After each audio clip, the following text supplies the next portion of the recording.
नमस्कार दोस्तों, CDRK Saini BEd classes YouTube channel पर आप सभी का हार्दिक स्वागत है, अभिनंदन है। देखिए, हम अध्ययन कर रहे हैं नॉलेज एंड करिकुलम, ज्ञान एवं पाठ्यक्रम। ज्ञान एवं पाठ्यक्रम पेपर के अंतर्गत आज की क्लास में हम ज्ञान की वैधता, वैलिडिटी ऑफ नॉलेज कि ज्ञान की वैधता क्या होती है, किस तरह हम पता लगाते हैं, ज्ञान की वैधता के बारे में कौन कौन से विद्वानों ने अपने मत दिए हैं, जिनके द्वारा हम ज्ञान की वैधता का पता लगाते हैं। तो आप सब बने रहें हमारे साथ, हमारे YouTube चैनल के साथ। और यदि आप हमारे YouTube चैनल पर पहली बार आए हैं तो हमारे YouTube चैनल को सब्सक्राइब करें और पास ही बने बेल आइकन के बटन को जरूर दबा देवें, जिससे हमारे द्वारा जब भी कोई न्यू वीडियो अपलोड किया जाए या लाइव क्लास चलाई जाए तो उनके नोटिफिकेशन आपको मिल सके और आप अच्छा अधिगम करते हुए परीक्षा की अच्छी तैयारी कर सको। देखिए, हम सबसे पहले ज्ञान की वैधता जानने से पहले वैधता के बारे में जानते हैं कि वैधता क्या होती है। देखिए, आपने वैधता यानी कि अंतिम सीमा का नाम सुना है कि ये कहां तक वैध है। आप सब जानते हैं, आप सबके पास मोबाइल्स फोन है और आप जब मोबाइल्स को रिचार्ज करवाते हैं तो आपकी एक वैलिडिटी आती है, एक वैध सीमा आती है कि आपने ये रिचार्ज 28 दिन के लिए करवाया है या 84 दिन के लिए या 90 दिन के लिए या 1 वर्ष के लिए। तो ये हर कार्य की एक वैलिडिटी होती है, एक अंतिम सीमा होती है। देखिए, इस संसार में ऐसा कोई प्राणी, वस्तु या पदार्थ नहीं है जिसकी कोई अंतिम सीमा ना हो। सबकी वैलिडिटी होती है। एक मनुष्य की भी वैलिडिटी होती है कि वो 70 साल जिएगा या 80 साल जिएगा या 90 साल जिएगा, लेकिन उसकी वैलिडिटी का अंत आना ही आना है। कुल मिलाकर मनुष्य को भी इस संसार से एक दिन जाना ही जाना है। तो यहाँ पर आप समझ गए होंगे कि किसी भी पदार्थ, किसी भी वस्तु या किसी भी कार्य की अंतिम सीमा उसकी वैलिडिटी होती है।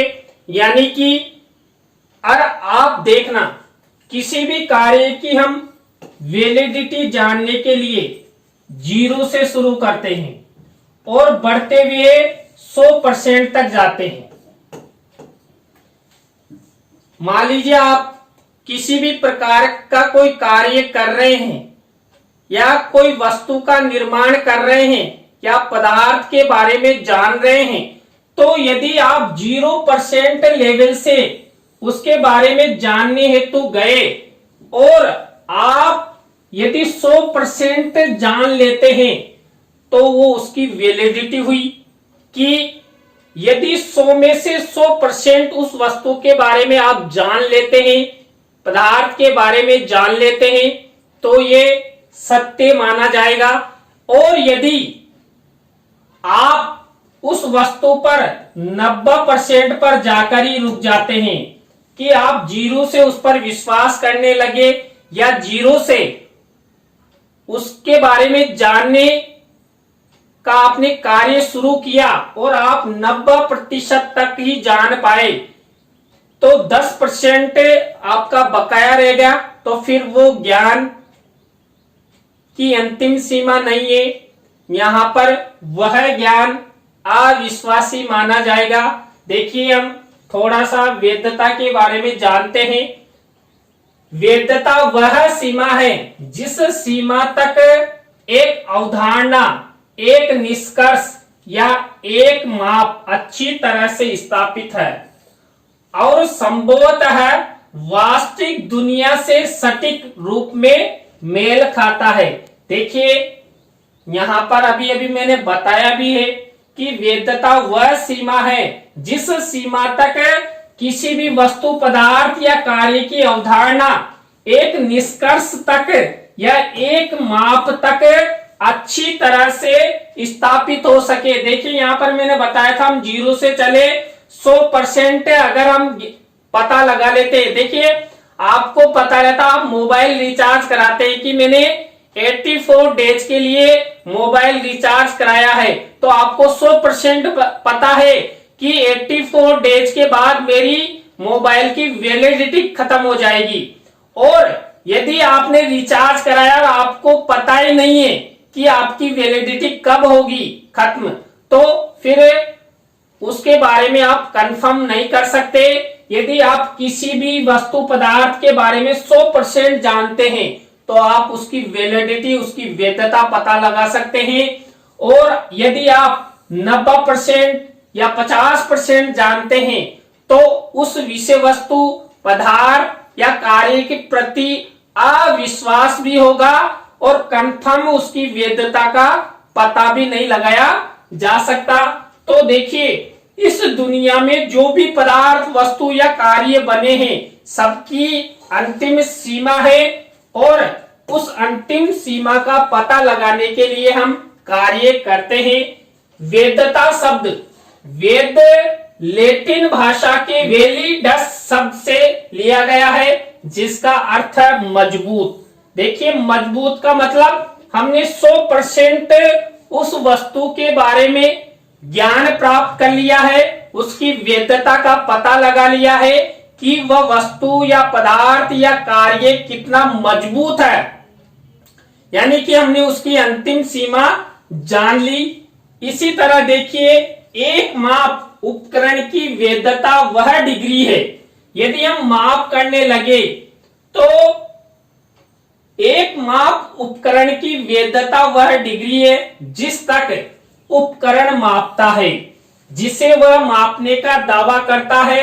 उदाहरण के लिए शिक्षा में एक परीक्षण, देखिए हम प्राथमिक स्तर पर, उच्च प्राथमिक स्तर पर, माध्यमिक स्तर पर, उच्च माध्यमिक स्तर तक और कॉलेजीय स्तर तक हम परीक्षण लेते हैं।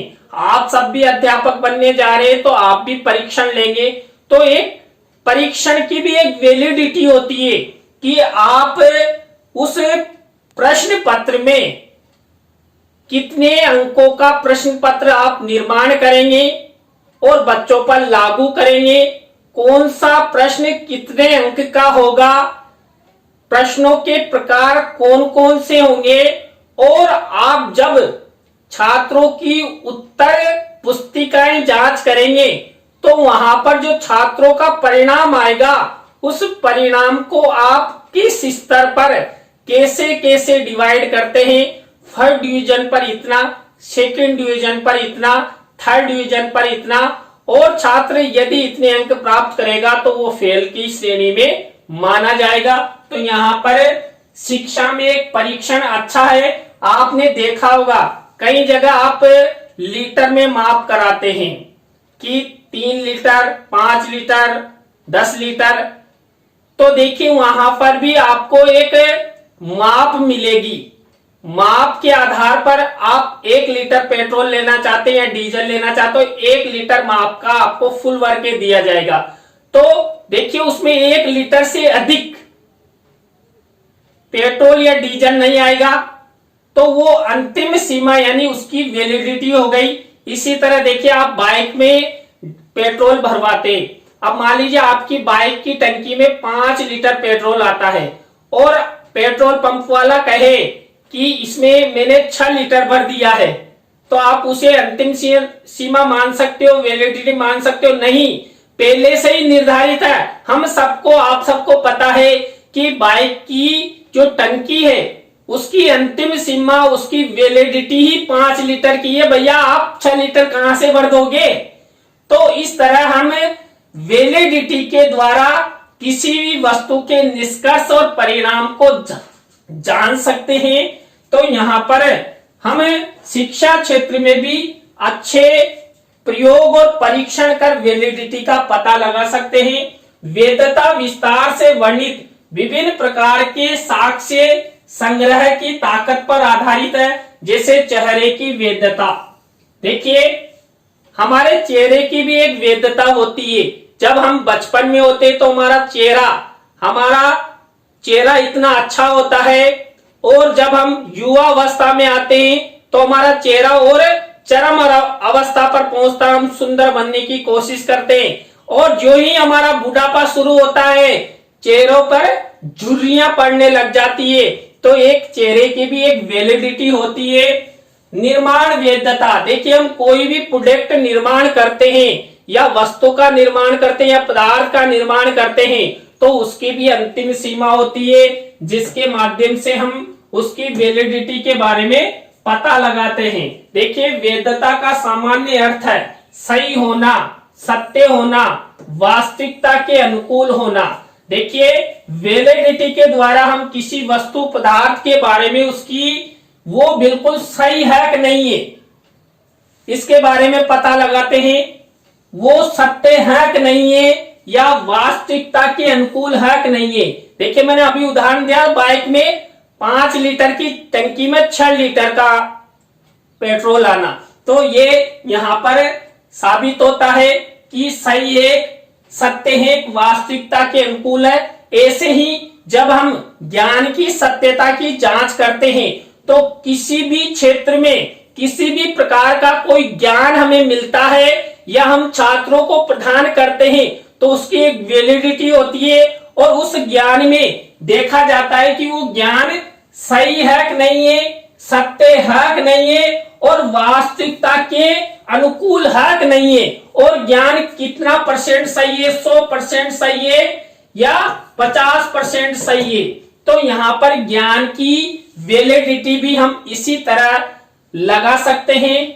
आगे हम आपको बताएंगे ज्ञान की वैलिडिटी के बारे में। वैधता एक ऐसा संबंध है जिसमें बाध्यता का समावेश होता है, यानी कि बाध्यता होती है, अंतिम सीमा होती है। जब आपकी बाइक की जो टंकी है वो 5 लीटर की है, तो उसकी अंतिम सीमा है, तो इससे अधिक उसमें पेट्रोल नहीं आ सकता। यानी कुल मिलाकर 5 लीटर अंतिम सीमा बाध्यता है। पुरुष और संतान का संबंध, पिता तथा पुत्र या पुत्री के रूप में उसका संबंध पुरुष और स्त्री के संबंध पर आधारित है, जिनसे उस संतान की उत्पत्ति होती है। देखिए मैंने शुरू में आपको बताया था कि एक मनुष्य जीवन की भी अंतिम वैलिडिटी होती है। देखिए हम अच्छे अच्छे रिश्ते निभाते हैं, भैया बहन के रिश्ते निभाते हैं, माता पिता के रिश्ते निभाते हैं, और इन सब से हमें गुजरना भी होता है, क्योंकि हम समाजीकरण की प्रक्रिया अपनाते हैं, समाजीकरण का जीवन जीते हैं। तो हर रिश्ते नाते भी हमें निभाना होता है, लेकिन इनमें भी कई बार अंतिम वैलिडिटी आ जाती है। कई बार आपने देखा होगा संवेगात्मक दृष्टि से हमें क्रोध आता है, लड़ाई हो जाती है, झगड़े हो जाते हैं, तो रिश्ते खत्म हो जाते हैं। तो वहां पर भी रिश्ते खत्म होना एक वैलिडिटी है। वैधता के अंतर्गत किसी भी वस्तु, पदार्थ, तथ्य, परीक्षण संबंधित ज्ञान की अंतिम सीमा निर्धारित करने की क्षमता होती है। देखिए जो वैधता होती है, वैलिडिटी में किसी भी वस्तु, पदार्थ, तथ्य, परीक्षण संबंधी ज्ञान की अंतिम सीमा निर्धारण करने की क्षमता होती है।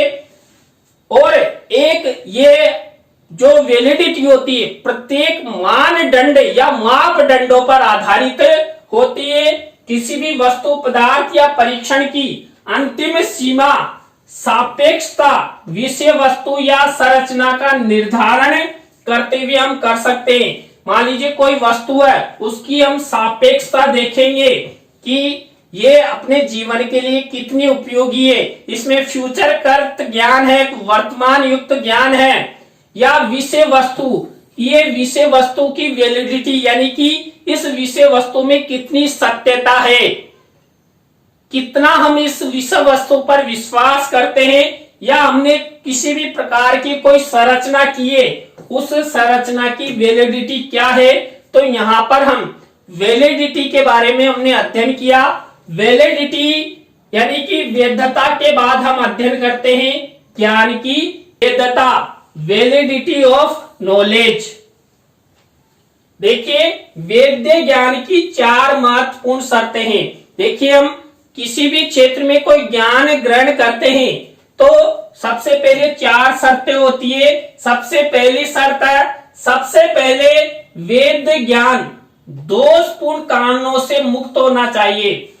देखिए किसी भी ज्ञान में दोष कब होगा, जब आप 100% ज्ञान ग्रहण करना चाहते हैं और उसमें यदि 20% त्रुटियां हैं, 20% त्रुटियों गलतियों के कारण आपका ज्ञान 100% नहीं हो सकता। फिर भी यही कहा जाएगा मुझे तो 80% ही याद है। देखिए हम परीक्षा की तैयारी करते हैं तो कभी कभार आपसे पूछा जाता आपको कितना लगभग याद होगा, क्या यार मुझे तो इतना ज्यादा याद नहीं है, मुझे तो 50% याद है। तो वो वैलिडिटी नहीं है। 50% यदि आपने याद किया है तो परीक्षा तो 100% की होगी। तो यहाँ पर हम पूर्ण रूप से किसी भी ज्ञान की वैधता जानने पर जो वैध ज्ञान है वो दोषपूर्ण कारणों से मुक्त होना चाहिए, पहली बात। दूसरी बात देखिए यह अंतर विरोध से मुक्त होना चाहिए। ज्ञान प्रदान किया जाता है या ज्ञान ग्रहण किया जाता है तो उस समय किसी भी प्रकार का अंतर विरोध नहीं होना चाहिए, मन में अविश्वास नहीं होना चाहिए, या सामने वाला व्यक्ति उस पर किसी भी प्रकार की उंगली नहीं उठाए। ऐसा ज्ञान हमें छात्रों को प्रदान करना चाहिए। एक अध्यापक को पढ़ाने से पहले कंफर्म कर लेना चाहिए कि हम छात्रों को जो ज्ञान प्रदान कर रहे हैं वो बिल्कुल सही है, नहीं है, छात्रों के लिए उपयोगी है कि नहीं है। इसके बाद थर्ड पोजीशन है, थर्ड शर्त है, उसे एक ऐसी वस्तु को पकड़ना चाहिए जो प्रत्येक या तत्काल के रूप में माना जाता है या जो पहले से नहीं किया गया और पकड़ा गया। यानी कि हम कोई सा भी ज्ञान ग्रहण करते हैं उस ज्ञान में हम पता लगाते हैं कि ज्ञान कहां तक सही है, और कई बार हम तत्काल युक्त हमें कंफर्म करना होता है कि इसकी वैधता क्या है, सत्यता क्या है। तो हमें किसी भी व्यक्ति से पूछकर आ रहा, आजकल तो देखिए हमारे पास गूगल है, तुरंत हम पता लगाते हैं कि हमारी ज्ञान की कितनी सत्यता है, या हम किसी टीचर से पूछ लेते हैं। तो शिक्षा क्षेत्र में कई ऐसे कारण है जिनके माध्यम से हम ज्ञान की सत्यता, ज्ञान की वैलिडिटी हम मालूम कर सकते हैं। उसे किसी वस्तु को पकड़ना चाहिए।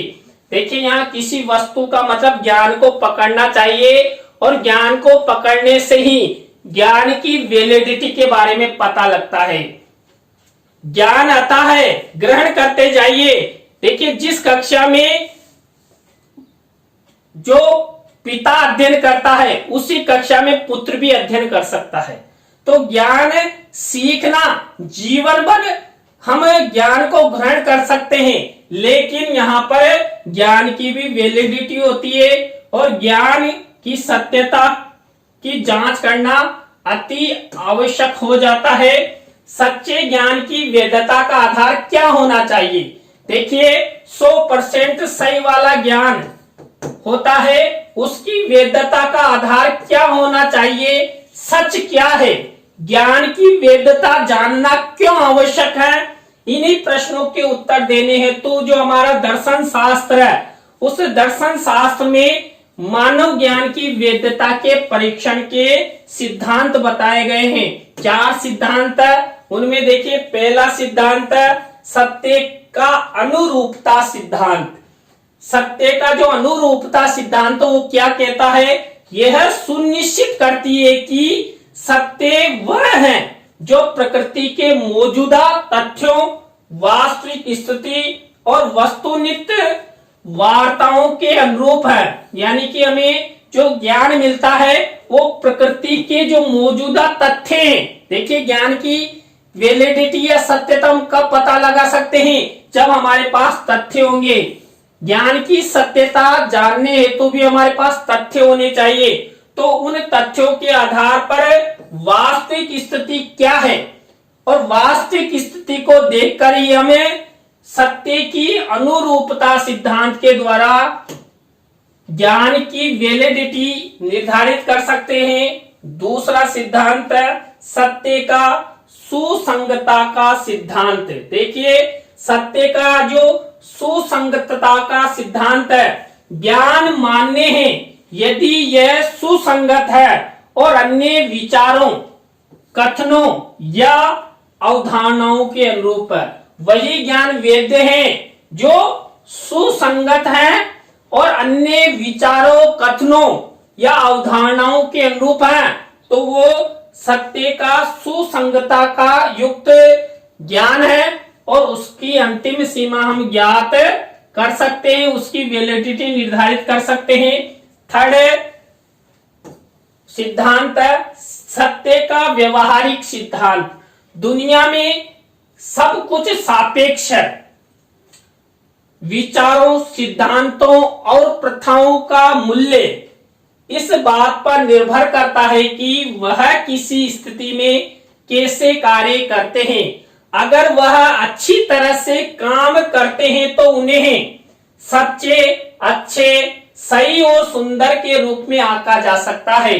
यदि वे अच्छा काम नहीं करते हैं तो उन्हें झूठे, बुरे, गलत, कुरूप आदि के रूप में जाना या आंका जा सकता है। विलियम जेम्स ने कहा है। तो यहाँ पर जानिए सत्य का जो व्यवहारिक सिद्धांत है वो क्या कहता है कि जो ज्ञान होता है उस ज्ञान में यदि त्रुटियां हैं, ज्ञान के प्रति अविश्वास है, तो उस ज्ञान को हम क्या कहेंगे कि ज्ञान अच्छा नहीं है, झूठा है, बुरा है। और यदि 100% ज्ञान सही है या कोई अध्यापक छात्रों को अच्छा पढ़ाता है, अच्छा ज्ञान प्रदान करता है, तो यहाँ पर उस शिक्षक के लिए सच्चे, अच्छे, सही और सुंदर शब्दों का प्रयोग किया जाएगा।